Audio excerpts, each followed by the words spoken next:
Hello friends, ఈ రోజు alternate voltage ఎందుకు తగ్గుతుందో ఒకసారి ఈ రోజు ఎక్స్ప్లెనేషన్ లో చూద్దాం ఇన్ ఫన్నీ వేలో. ఓకే ఫ్రెండ్స్, మనము ఆల్టర్నేటర్ లో లోడ్ పెడితే వోల్టేజ్ ఎందుకు తగ్గిపోతుందో చూద్దాం. ఓకే, ఇమాజిన్ చేయండి, ఆల్టర్నేటర్ అంటే ఒక జిమ్ బాడీ బిల్డర్ లాంటిది. నో లోడ్ ఉన్నప్పుడు ఫుల్ లాస్ ఎనర్జీ అవుతుంది. బట్ సడన్ గా హెవీ లోడ్ అంటే ఫ్యాన్స్ కానీ బల్బు కానీ మోటార్ కానీ కనెక్ట్ చేస్తే బాడీ బిల్డర్ అంటాడు, అయ్యో కరెంట్ తీసేస్తున్నారా బాబు అని. అదే లోడ్ పెరిగితే కరెంట్ ఎక్కువ అవుతుంది, ఆర్మేచర్ రెసిస్టెన్స్ వల్ల వోల్టేజ్ డ్రాప్ అవుతుంది, ప్లస్ మ్యాగ్నెటిక్ ఫీల్డ్ కూడా వీక్ అవుతుంది. సో రిజల్ట్ ఏమొస్తుంది, ఫైనలీ అవుట్పుట్ వోల్టేజ్ తగ్గిపోతుంది. అందుకే ఆల్టర్నేటర్ కి ఆటోమేటిక్ వోల్టేజ్ రెగ్యులేటర్ ని యూజ్ చేస్తాం.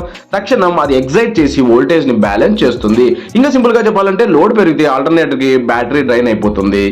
ఎస్, అది వోల్టేజ్ తగ్గిందంటే ఆల్టర్నేటర్ అలసిపోయిందని అనుకోవాలి.